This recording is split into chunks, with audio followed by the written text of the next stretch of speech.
Bonjour à tous, je m'appelle Alec Dorval et je suis étudiant à la maîtrise dans le laboratoire du professeur Byers à l'UQAM. Et bienvenue au résumé de mon projet en cours sur l'AFM SECM pour l'étude de nanoparticules individuelles. Alors, dans un premier temps, qu'est-ce que c'est le SECM? Bien, ça tient pour microscopie électrochimique à balayage et c'est une technique d'analyse locale des propriétés électrochimiques d'un matériel. Par exemple, ici en haut, on a un exemple typique de 4 nanoparticules de platine. Comme vous pouvez voir, elles ne sont pas très bien résolues, ce qui est un problème courant. C'est dû notamment à la grande distance entre la sonde utilisée et le substrat, qui peut faire plusieurs centaines de micromètres, ainsi que la taille de la sonde en elle-même, qui elle aussi peut faire plusieurs micromètres de diamètre. Donc c'est un problème que je m'efforce de régler, en plus d'essayer d'ouvrir la porte pour prendre des vidéos de nanoparticules plus tard. Alors, comment est-ce que je m'y prends? C'est en couplant avec un système de microscopie à force atomique, ou AFM. Et ce que ça va me permettre de faire, à l'aide des systèmes de positionnement piézoélectrique, c'est de grandement diminuer la distance entre la sonde et le substrat pour que celle-ci ne devienne que quelques nanomètres, ce qui va permettre de grandement diminuer la diffusion et ainsi grandement augmenter la résolution. Alors, pour ce faire, il a fallu en premier lieu que je synthétise mes nanoparticules. Et pour ce faire, j'ai fait de l'électrodéposition bipolaire de nanoparticules de nickel-fer sur FTO, qui est une technique que j'ai déjà utilisée dans le passé et publiée, pour faire des gradients. Donc, comme vous pouvez voir ici, près de l'extrémité cathodique, mes nanoparticules font 150 nanomètres de diamètre et sont plutôt denses, tandis que plus loin, plus près du centre, elles en font plus 300 et sont beaucoup moins denses. Pour ce qui est du couplage AFM-SECM lui-même, bien c'est très simple. Pour commencer, on a notre pointe, qui est un fil de platine de 100 nanomètres de diamètre encaissé dans une gaine de verre.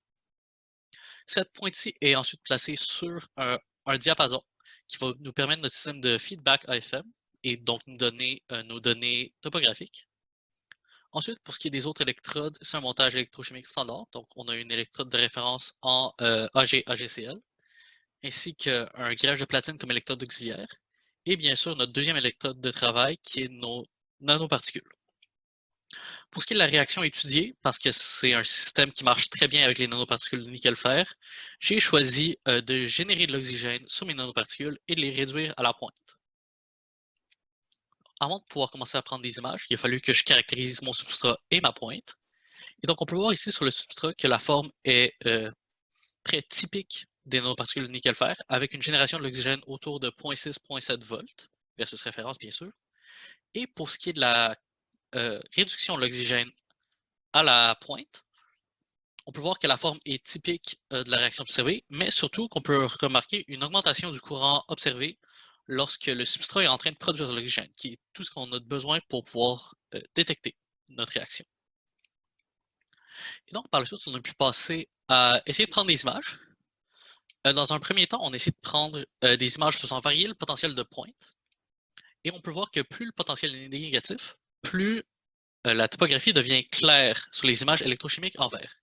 Et donc, on peut voir qu'à partir de moins 0.35 volts, la topographie devient très légèrement visible, surtout au niveau de la grande nanoparticule qu'on peut voir dans le milieu à gauche.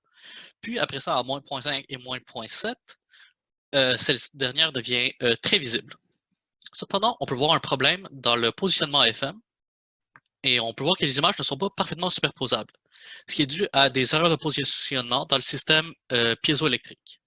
Cependant, un autre problème, comme vous pouvez remarquer, c'est que le substrat n'est pas actif à 0.09 volts. Alors, on n'est pas encore certain de ce qu'on a pu imaginer. Ensuite, un autre problème, c'est une grande dérive du courant de fond due à la présence d'oxygène qui augmente au fur et à mesure de l'expérience de environ 200 picoampères, alors que notre topographie en fait 10. Et donc, pour pouvoir voir nos images, c'est nécessaire de les corriger. Et pour ce faire, chaque ligne va être amenée vis-à-vis par logiciel pour pouvoir nous donner notre topographie. Et finalement, c'est là qu'est tout le potentiel du projet dans le futur. Ça va être de pouvoir faire des vidéos avec un grand nombre d'images par seconde. Donc, pour ce faire, on va prendre juste un scan AFM, au travers duquel on va placer des CV à des points prédéterminés. Ces CV pourront être pris extrêmement rapidement dû à la distance nanométrique entre le substrat et la pointe, qui évite le temps de diffusion et donc le lag lors de la prise des CV. Ensuite, il va falloir assembler manuellement ces CV-là sous la forme de pixels pour créer des images et ensuite assembler ces images-là.